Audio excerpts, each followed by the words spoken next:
Carla Wills, Laura Gottesdiener, Sam Alcoff, John Hamilton, Robbie Karen, Hani Massoud, Trina Nadura, Nat Needham, Libby Rainey. I'm Amy Goodman with Juan Gonzalez. Thanks for joining us.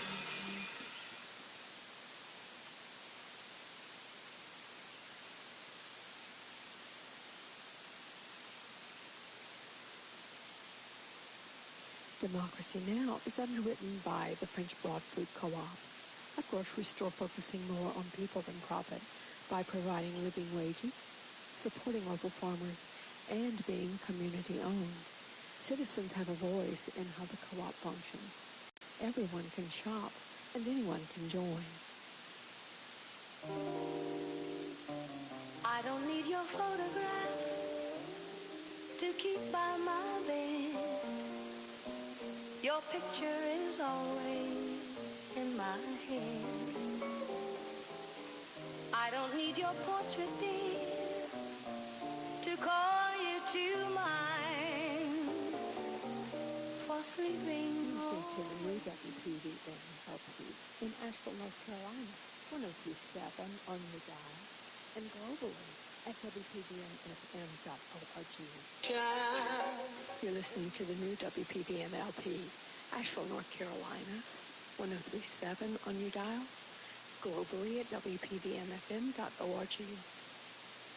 Listening to WPVM LP 103.7, Asheville. The voices of Asheville. Listen live anywhere at WPVM.org. You're listening to WPVM LP 103.7, Asheville. The voices of Asheville. Listen live anywhere at WPVM.org.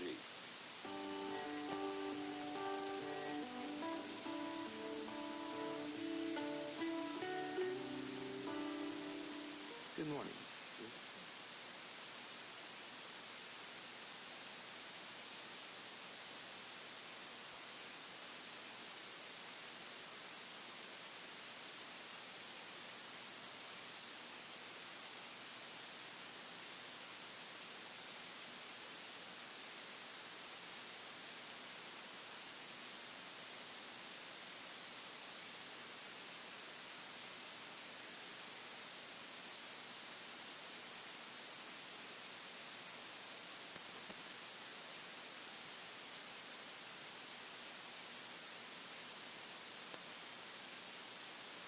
We on now?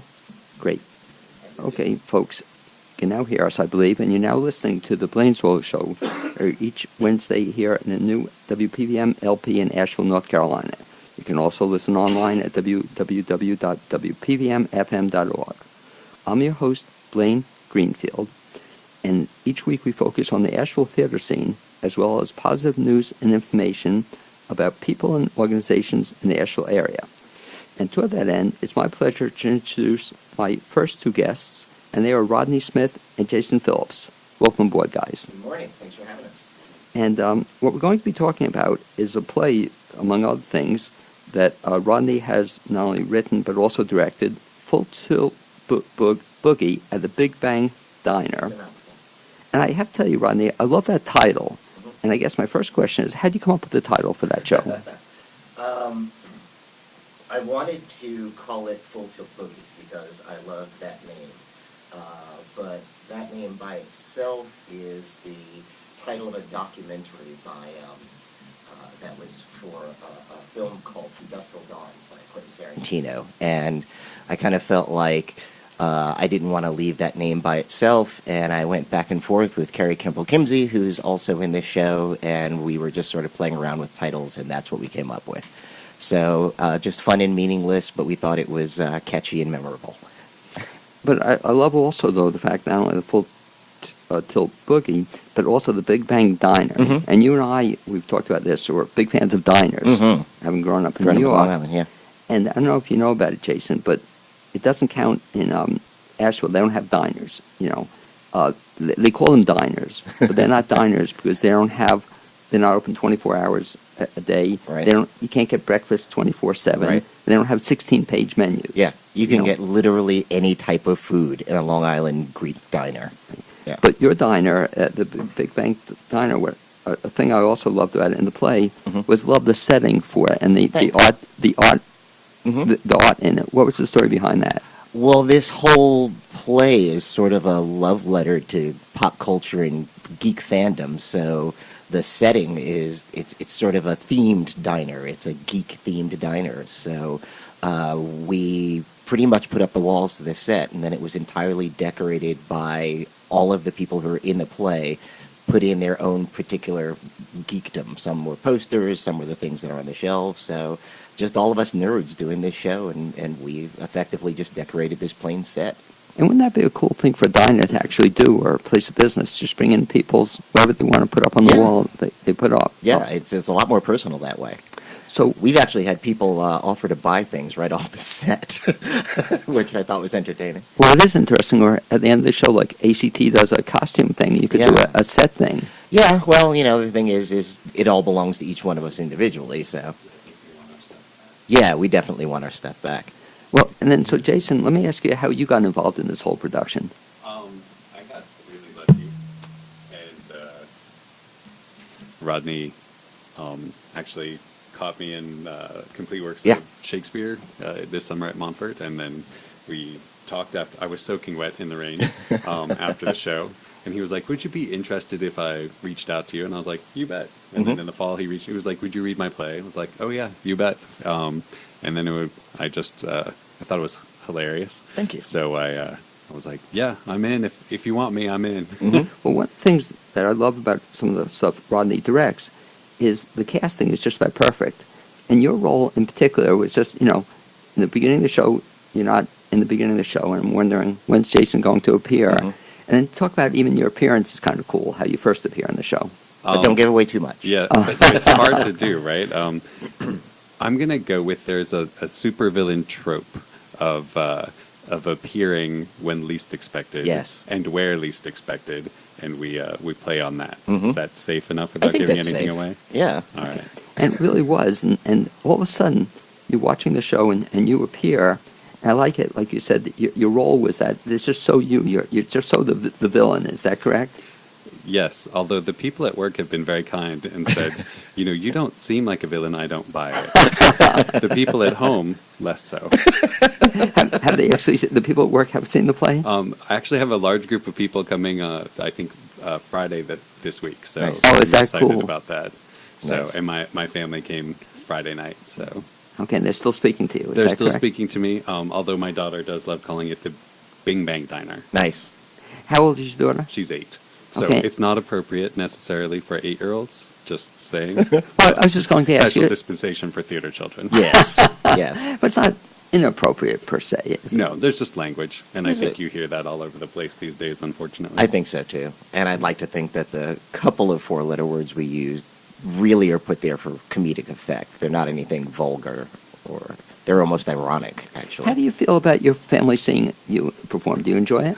I enjoy it. I think they're always surprised. I went home Friday night, and I was like, well, and I was like, you were really good. I'm like, really?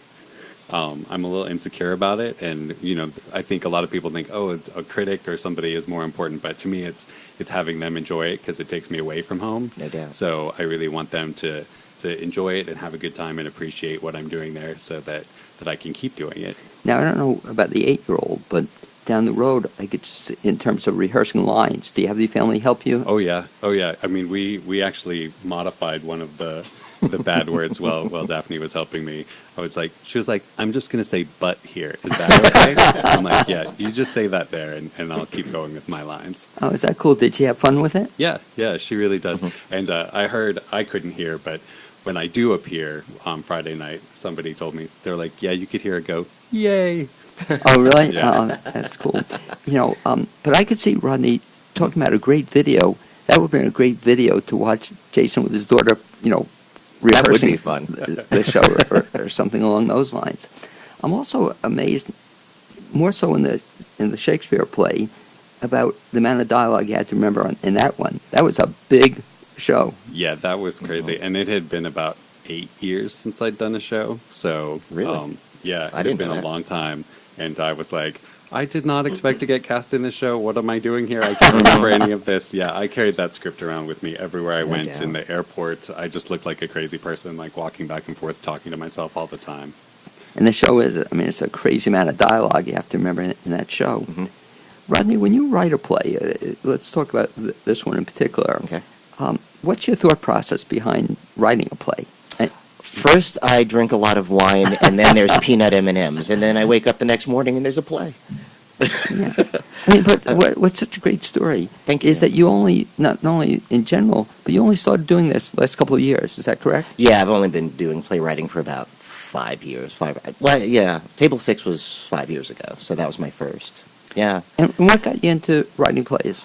I think I've always liked to tell stories. I was a stand-up comedian when I was in my 20s, and then I found music somewhere in my 30s, and I was songwriting with a band, and then even doing photography has always been, I like to tell stories through photos. So I wound up getting involved with the theater community through my daughter with Montfort Park Players.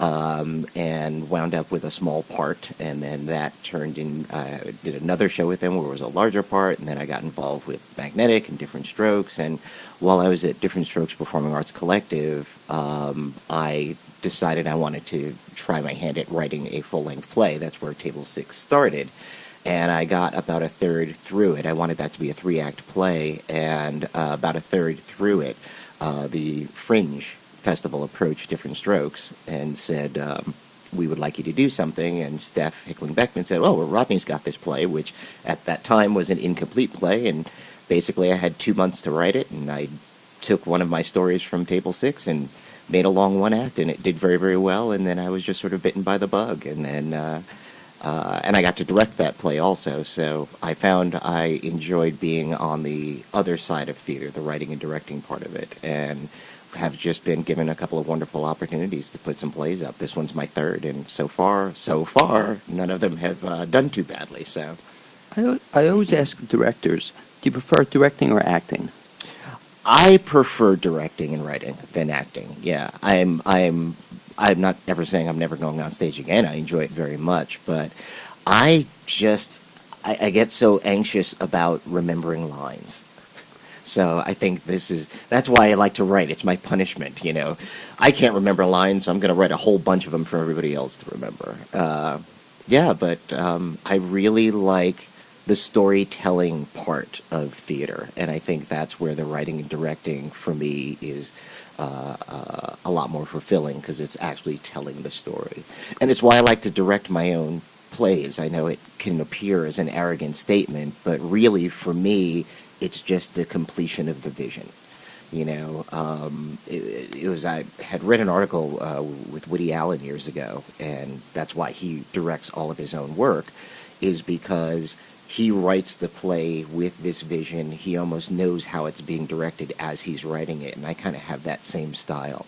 Well, it's funny you say that, because I'm thinking the same thing, too, as you're talking about written and directed by Rodney Smith, but I would also like to see a Woody Allen thing where you're in it, and I can even see your next play or a future play for you, the Rodney Smith story. So far, I have not gotten the gumption to say I'm going to do all three of those. No, but I'm saying, but I'd also love to see, a story about you, or how you got, how this, what were you, an IT guy you were telling me off the air? Yeah, I was a database administrator. A database administrator. And how Thrilling work.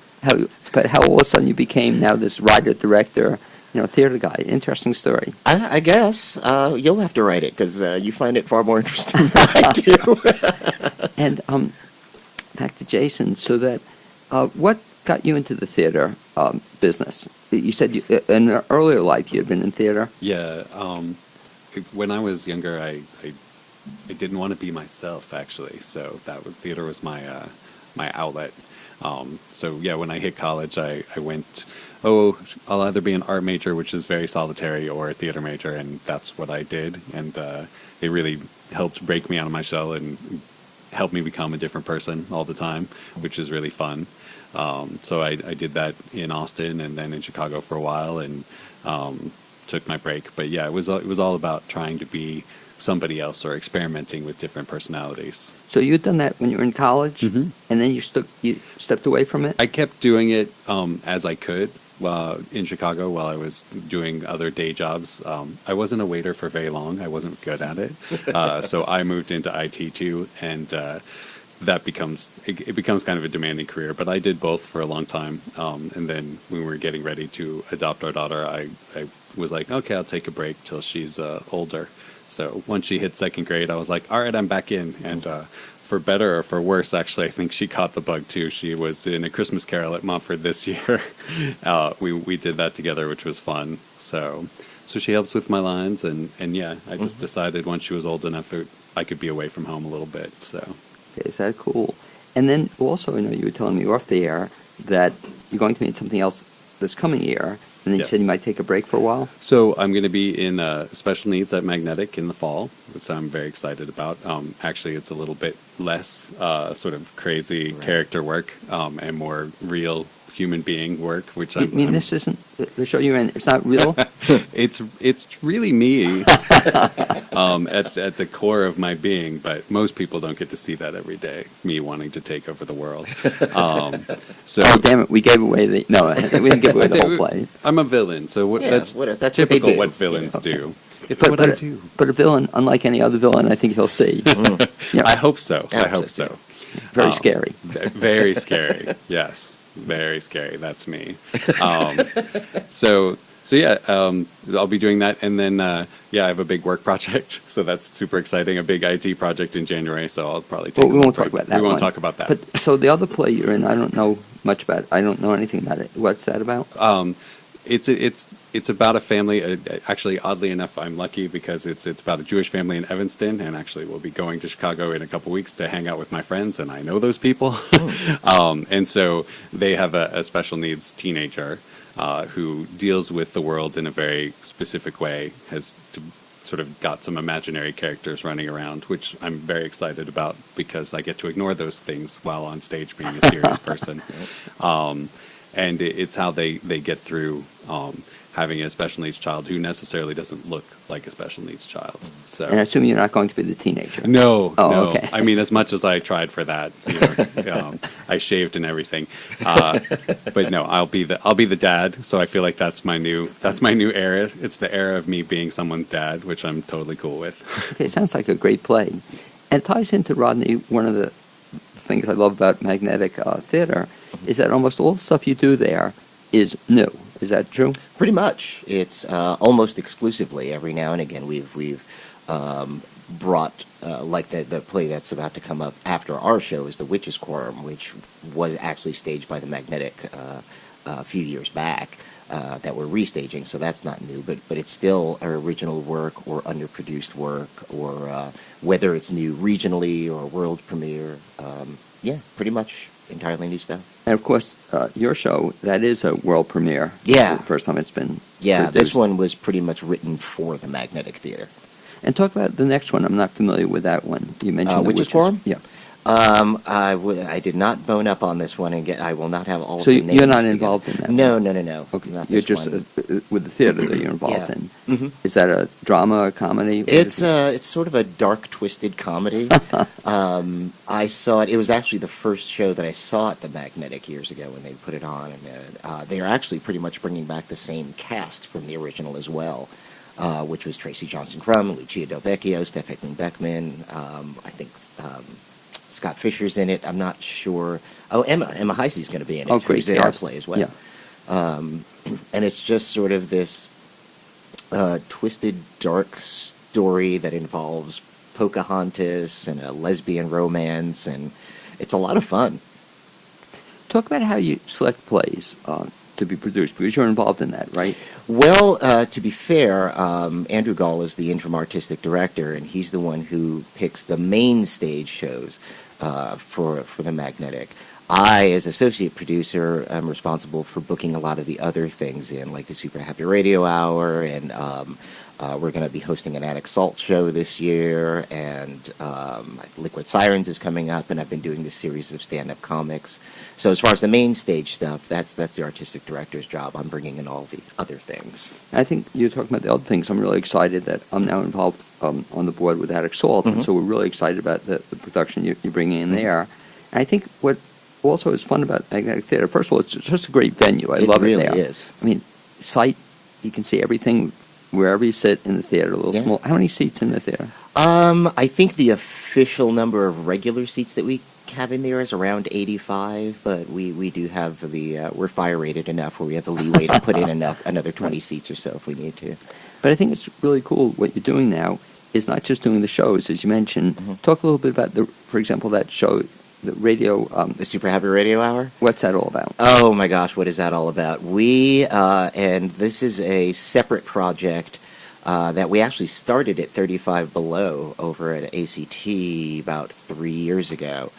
We started doing the Super Happy Trivia Challenge, which was sort of a live game show, like a celebrity panel game show like Match Game, that did really, really well. And then last year we started the Super Happy Radio Hour, which is a sketch comedy show done in the style of an old-time radio hour. So we get our actors on stage, it's live read from the script, but it's recorded for a podcast. So the audience actually becomes part of the show.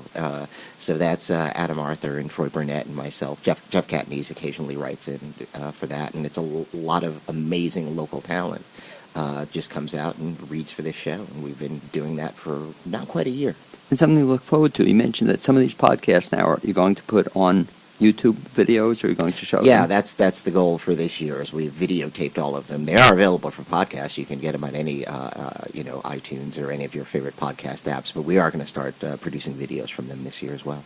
Jason, you were mentioning the upcoming performance where you're going to have some people from work, and then your daughter's seen some shows. Do you like performing? Is it different when you're performing before people you know, or does that throw you?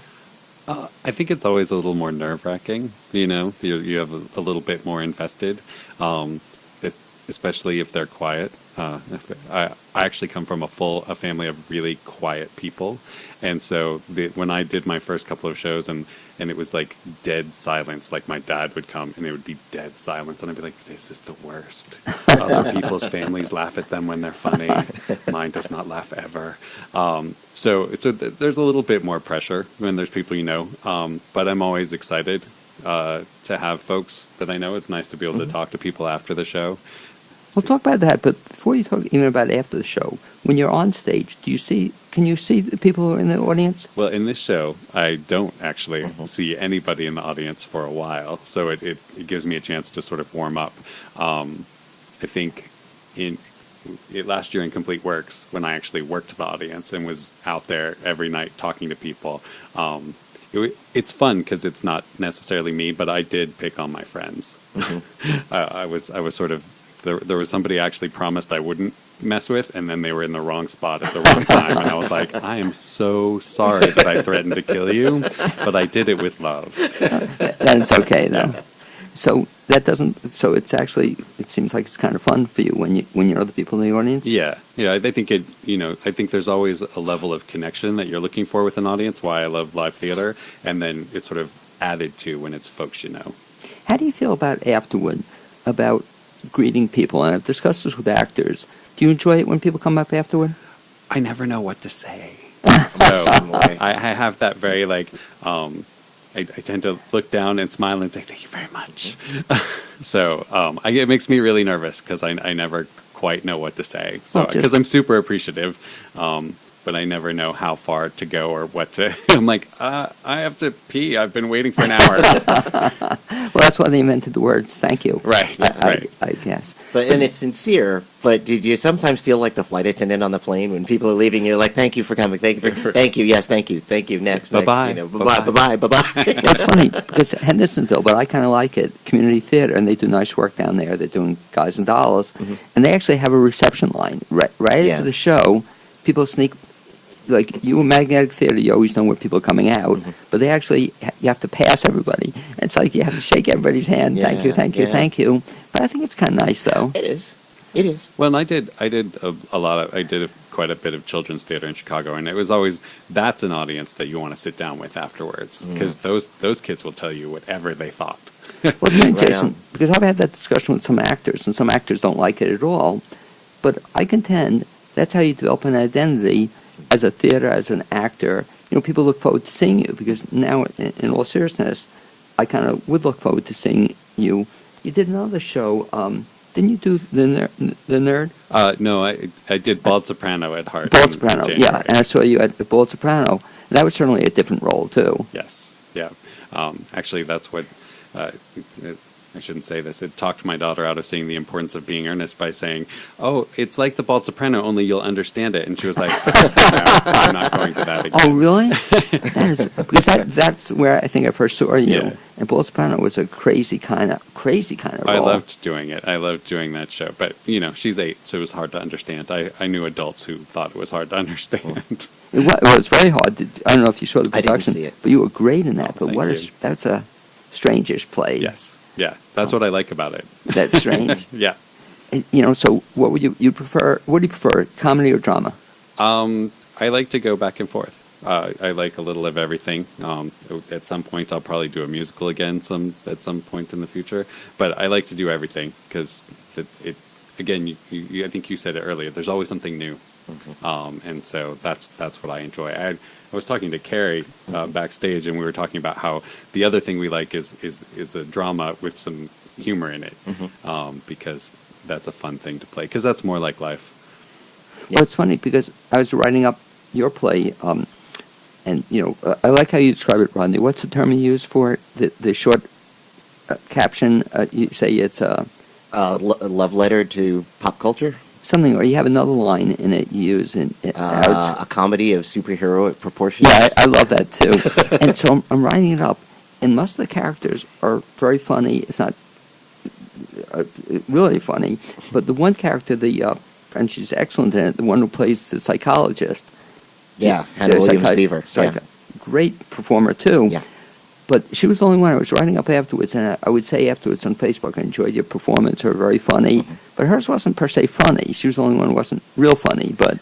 She's kind of I think every good comedy needs a straight man. Right. And that's kind of the role she fills in that. So when I'm writing it up, I say you were very funny, but no, then I thought about you were funny, Jason. Everybody else was sort of funny, but she wasn't, real funny. But Right. she was great, though. She's brilliant. A straight person. Yeah, I know we only got a couple minutes left, but I'll tell you that when I was finishing up this play, I had a very different vision of that character. She was going to be older. I saw her as somebody who is sort of 40s, 50s, and experienced therapist.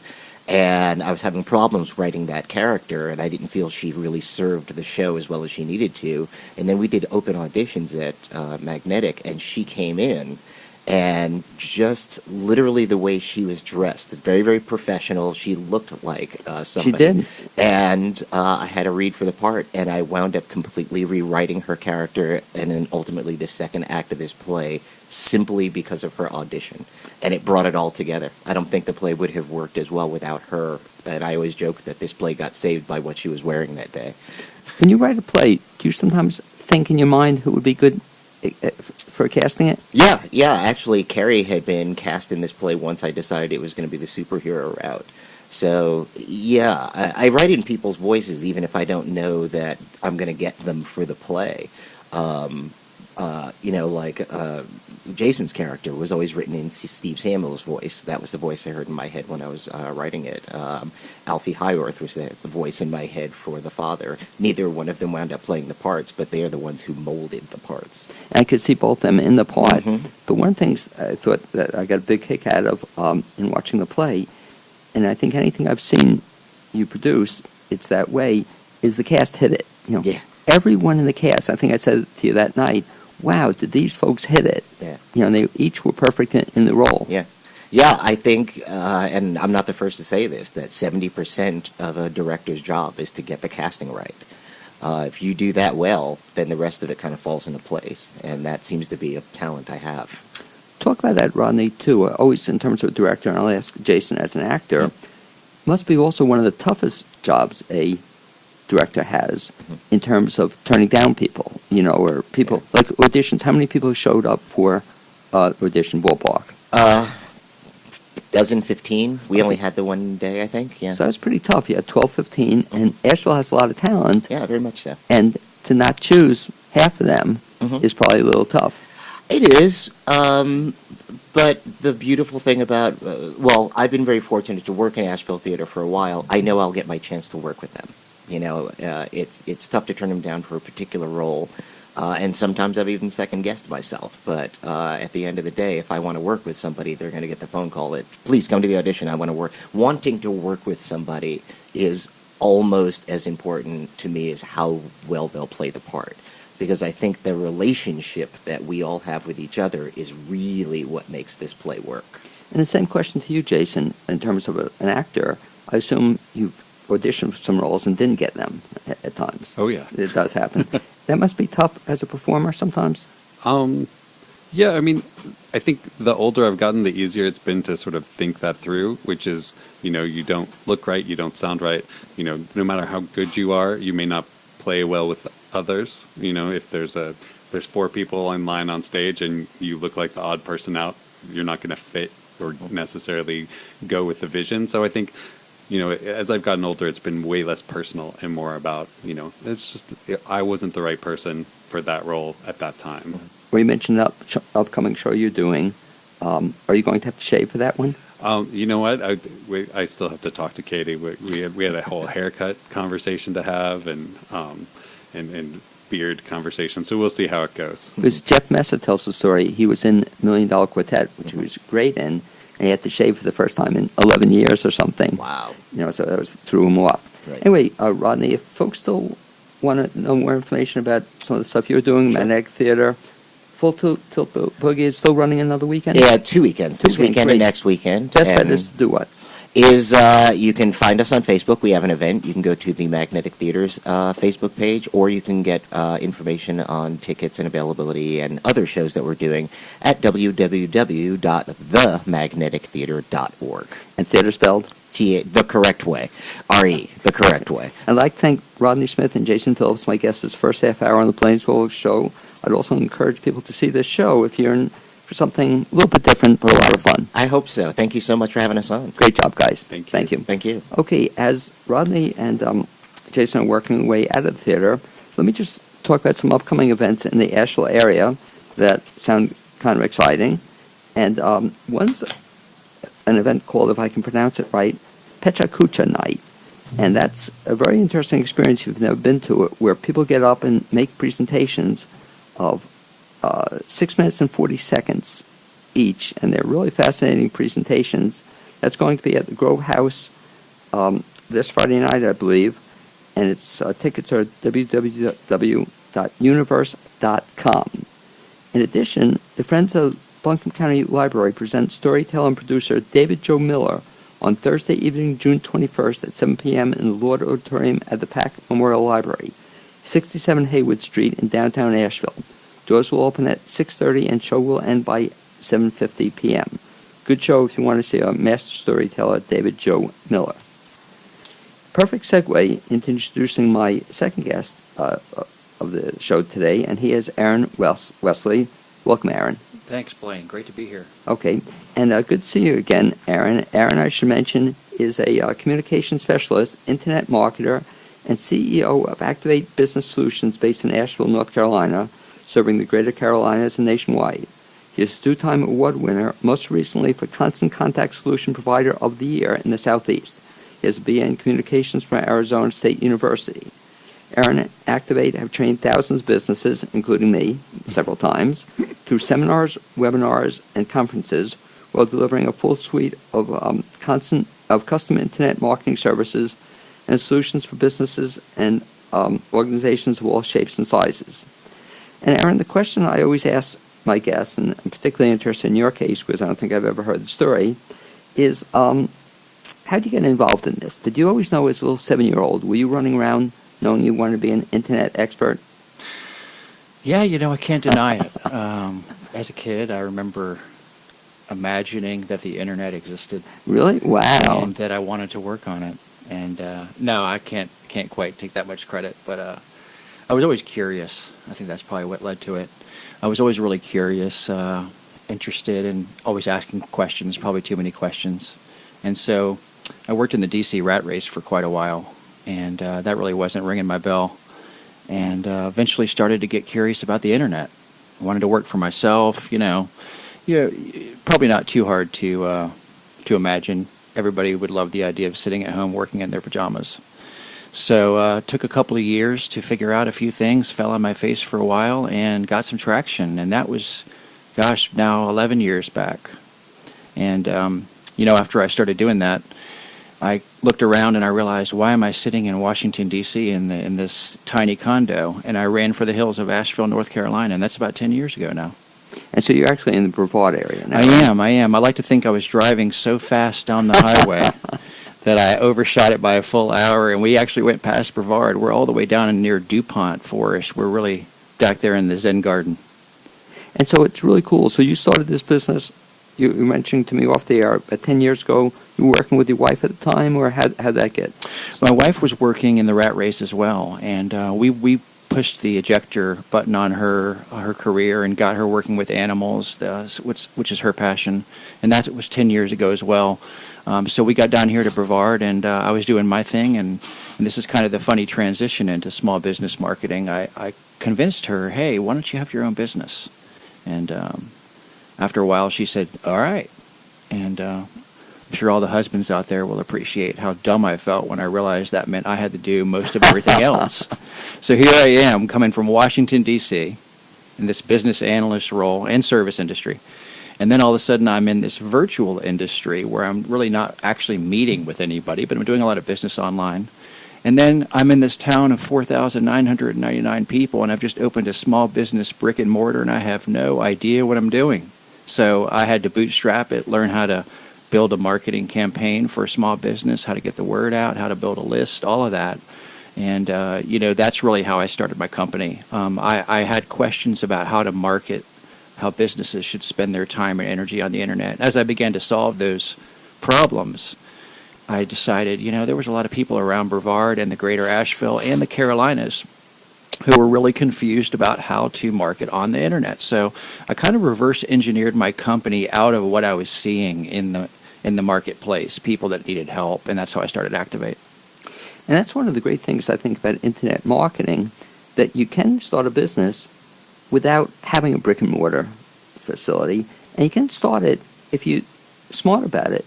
It doesn't have to cost an awful lot of money, depending on how you spend your money and how you strategize it. I guess that's where you come in, that you work with the business and help them get it off the ground in terms of almost virtually, without just from nothing.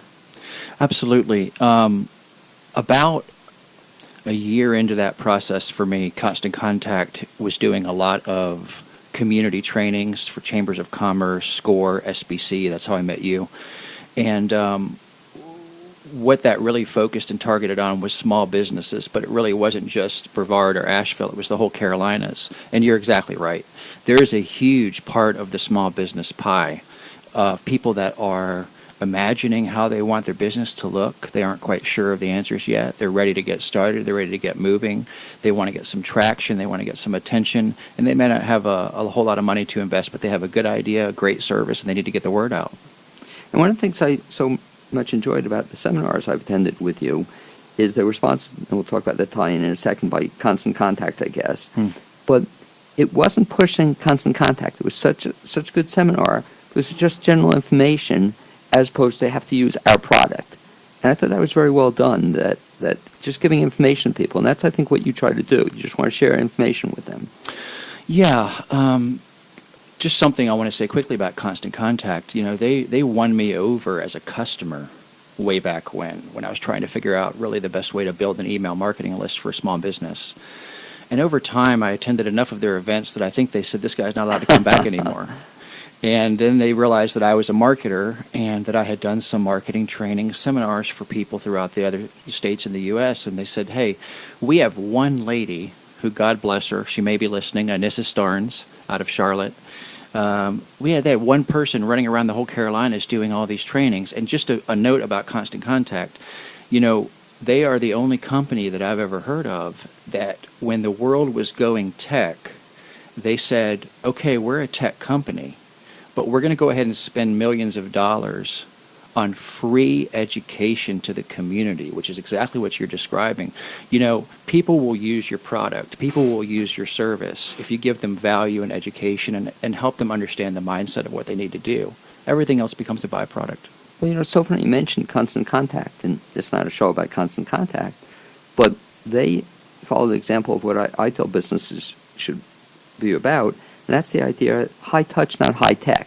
Even though Constant Contact is high tech, boy, I called yesterday, and you speak to a real person, and they really help you, and they just do it because they do it, and they do it very, very well.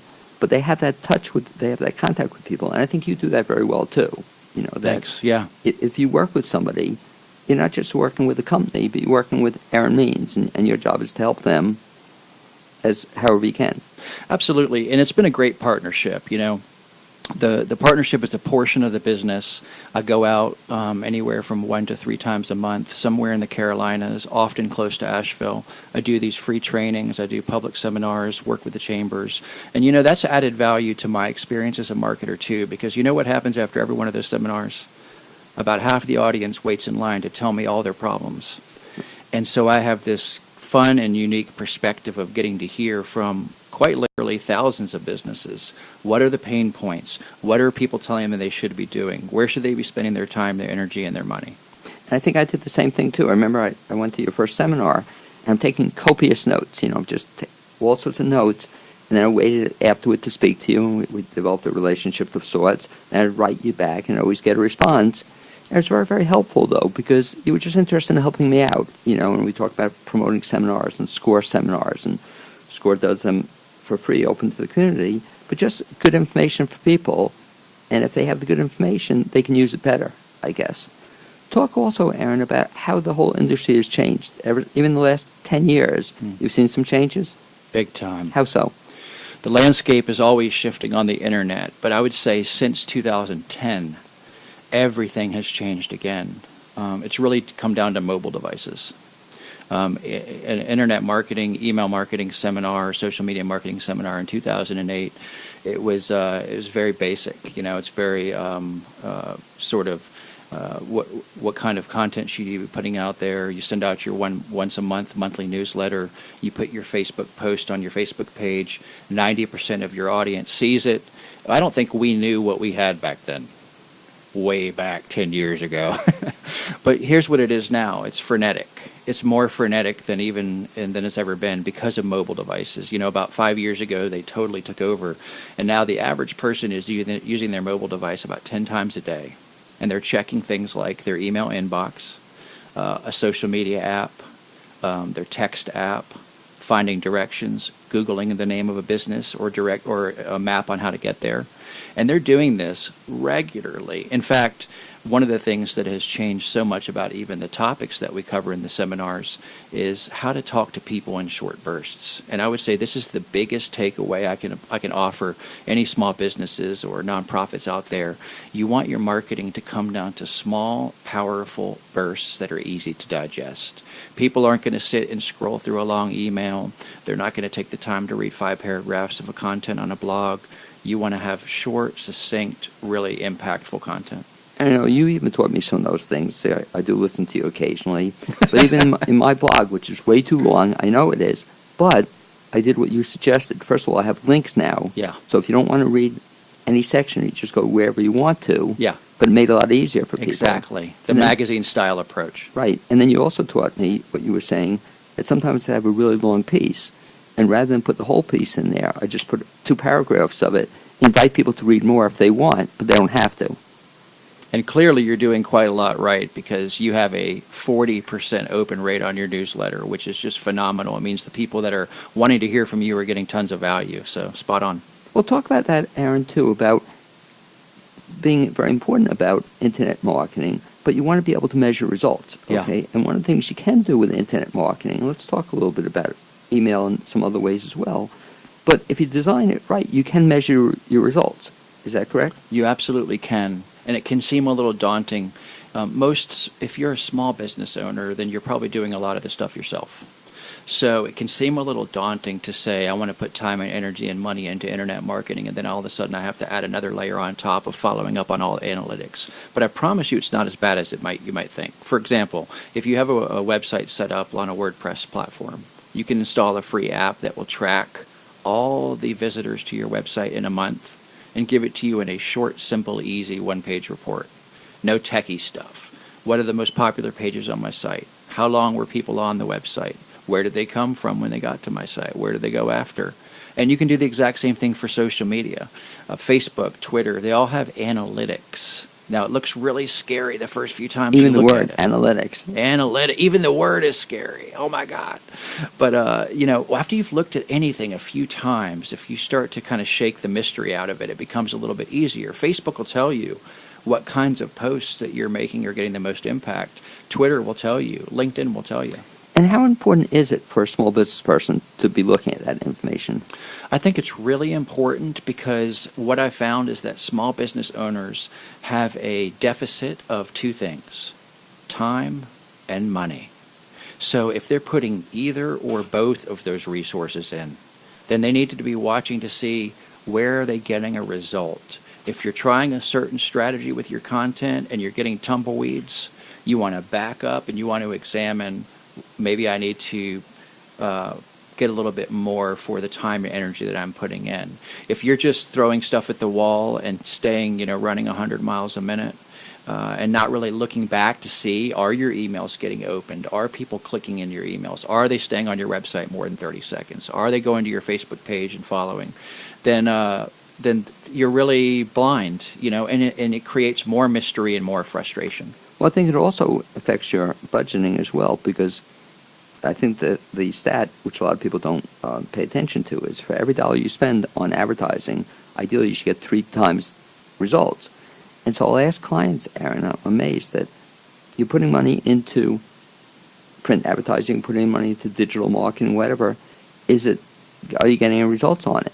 And when they can't answer that, there's something wrong with that. Absolutely there is. So they should be able to measure the results. You mentioned Facebook also, and the whole digital marketing thing, the whole social marketing thing. We're seeing this even with respect to this radio show. We're starting to go Facebook Live, and hopefully people are watching us now. But I was amazed, Aaron, the difference in terms of response when I went Facebook Live versus not Facebook Live. Just amazing what a difference. Yeah, certain types of content is just so hot and popular that not only do the people enjoy it, but the social media channels are aware of that. For instance, a Facebook Live is going to get a much, much, much higher visibility rate than just sharing a link. Are you finding that? It's a fact. Facebook wants people to use multimedia. They want to share things like this great radio show. They want people to share graduations. They want, and if you go back a couple years, there was Twitter broke ground with this. It was something called Periscope. Periscope was super hot for a year or two. It's still going, but it was really a way for people to pull out their phones and just become a broadcasting live stream. Well, Facebook quickly got on board with that. Google got quickly on board with that, and the live streaming phenomenon took over. So it doesn't surprise me at all. The more multimedia stuff that you put out there that people enjoy, Facebook sees that. There's an algorithm, another big word. Ooh, algorithm. Oh, my goodness. But it's watching, it's listening to see really what you are interested in, what users are interested in, not so much to tell them what to be interested in, but to give them more of what they want. So it doesn't surprise me at all that people are seeing this show and you're getting more engagement from it. And what's interesting about Facebook, too, is they changed the model around, too, because it used to be that you could just be on Facebook and they would promote the heck out of you. They do it all. Now Facebook will give you some limited play, but if you want to get more play, you have to boost it or spend a little bit more money on that. Is that something you discuss with clients, too, in terms of measuring how much money you should be spending like that? Yeah, I do run paid advertising campaigns for many clients, monthly ongoing. Many of them are on Facebook. About 2008, when Facebook pages became big, we didn't know what we had. If somebody followed your page and you posted on your page, 90% of those people would see it. You know what it is now? 5% or less. Really? Wow. Yeah. And that's on the business pages? That's on the business pages. A normal text post, a normal link. Pictures will rank higher. Images will rank higher. Videos will rank even higher. And Facebook has done this by design.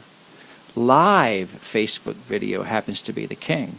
So I was just talking with Amy in the entranceway, and you all are really smart to do even this. So this is a live teaching moment. This live streaming Facebook video is taking a 5% visibility rate to a 90% visibility rate. And I couldn't believe it when I started seeing it, but the president of the conversation was encouraging me to go to Facebook Live. Because, yeah, if I would put on a clip or see how many people were listening to it, it might be X number of people. But when I started looking at the stats, I was just blown away, you know. And like you said, with Facebook, it's a little annoying, but I used to tell everybody, have a business page. And they would get lots of views, you know, and people would just look at it.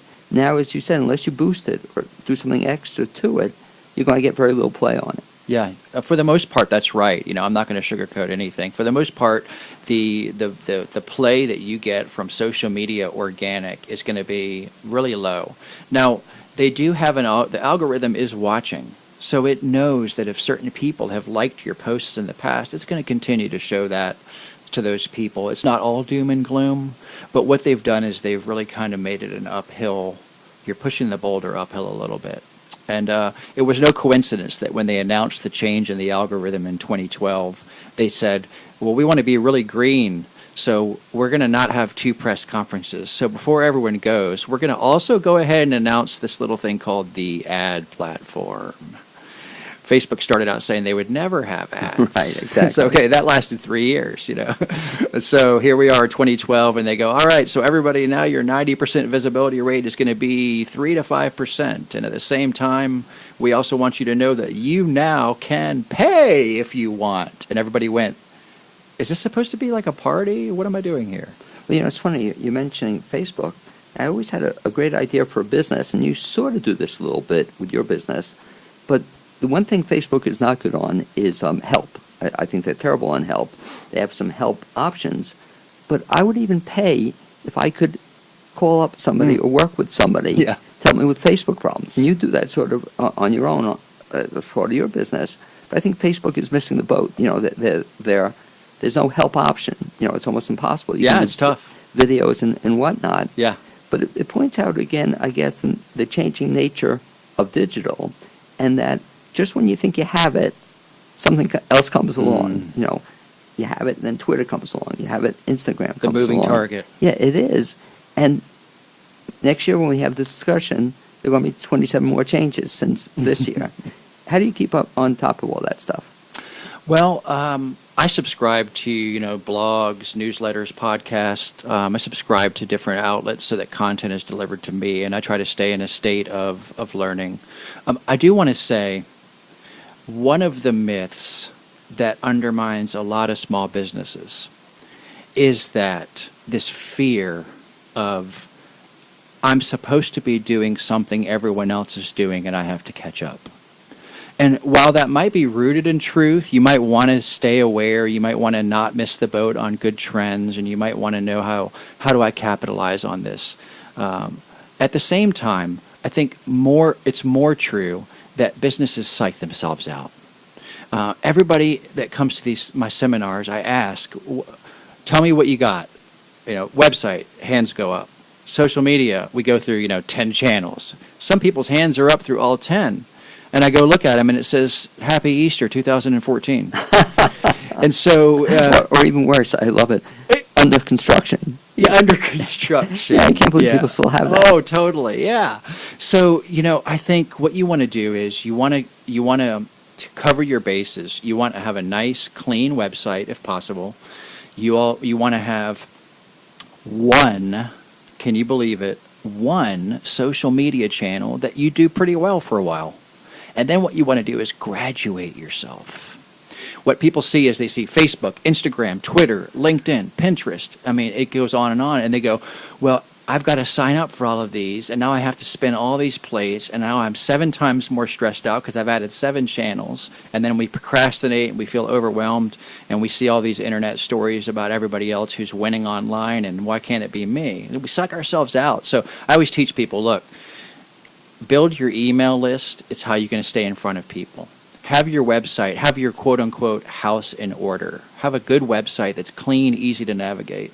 Have your email list always growing. Visibility is strongest in the inbox. It dominates everywhere else. And with regards to social media, understand that there's always going to be hype. The answer is not to go get on 4 channels. The answer is to learn the dynamic of how to get people to engage with you. Once you've mastered 1 or 2 channels, you graduate yourself, and it becomes a lot less stressful. And there are also ways, and again, I think that's where you're very good in terms of teaching people, that you can also, again, I'm not into this, but you can be on one platform and have it go to 4 other platforms at the same time. Yeah, you can, yeah. You know, you can do that. You can do that automatically as well. Sure. But also, I think in terms of, as you said, mastering channels, that's why they invented Aaron Mean. You know, that's why they invented assistants, other people. You don't have to spend, if you don't like doing it, don't spend 40 hours a week doing something you don't like doing. Yeah. And spend 5 hours, maybe a week, hiring somebody, and he or she can do it for you rather than you do it yourself. Yeah. I have people that come to the seminars, they typically fall into one of 3 categories. At the end, they say, I have no idea what I just heard. They say, I understand what I just heard, and now I'm going to go and learn how I should best apply it.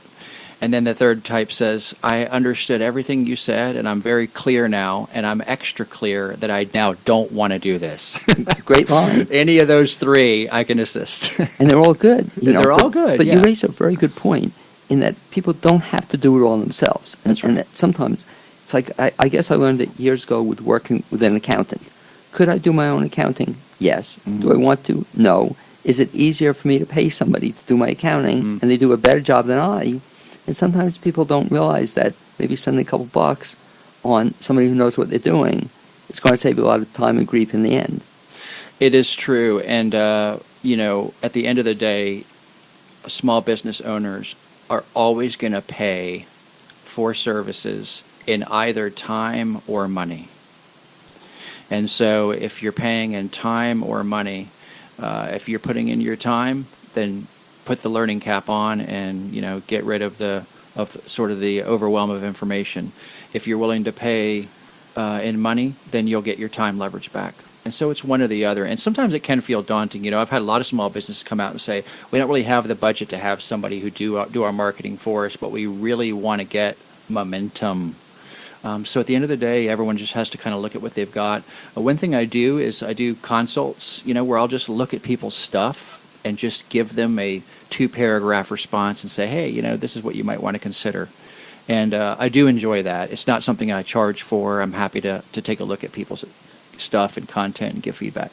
And one of the things I've enjoyed about the seminars I have attended that you've run is that they do just that. A lot of material up front, but then you'll say you don't have to do everything at once, and here are some things you might want to consider. And I think what I'm hearing you say is try something initially and don't get overwhelmed by it. Because That's right. I find that's a real problem, that some people do get overwhelmed by this stuff, and then they do nothing. That's it. They do nothing. They procrastinate. They wait.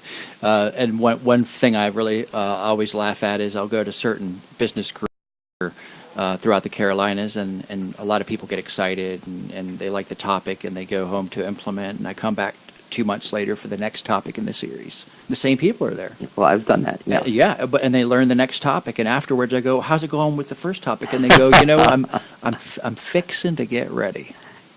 I'm fixing to get ready to be about ready to start something. And so, yeah, I would say small, and this goes beyond marketing, Blaine. This is about the entrepreneurial mindset.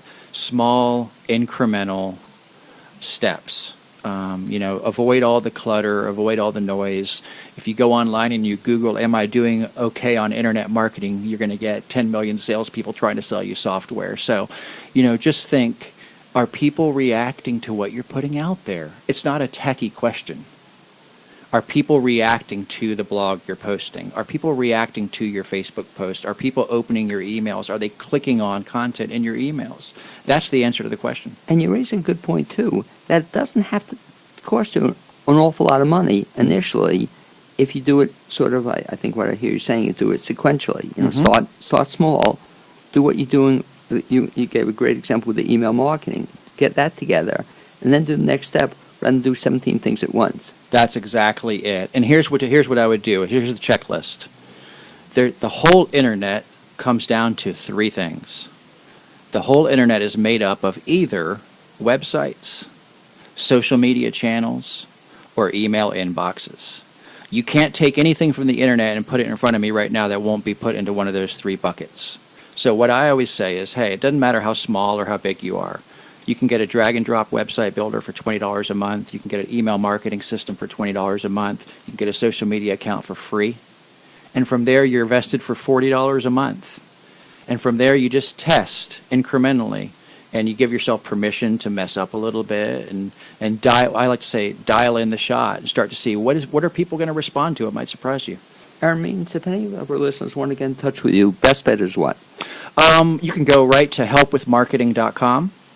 Helpwithmarketing.com will forward you right to my website, and feel free to submit questions or have a chat with me. I've got a live Facebook chat icon right on the corner, and people can just send through questions. I'd be happy to chat. And also stay tuned for any of the seminars you're doing because they're absolutely great. And I appreciate all the help you've given me.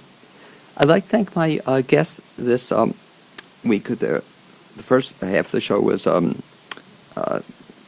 Rodney Smith, and also our other guest was Jason Phillips. Also Aaron Means for being my guest the second half hour on the show.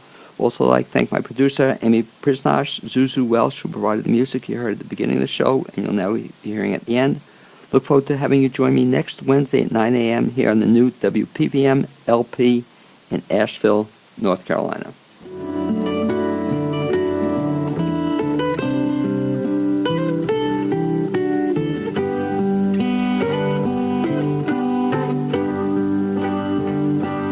You're listening to WPVM LP, 103.7, Asheville.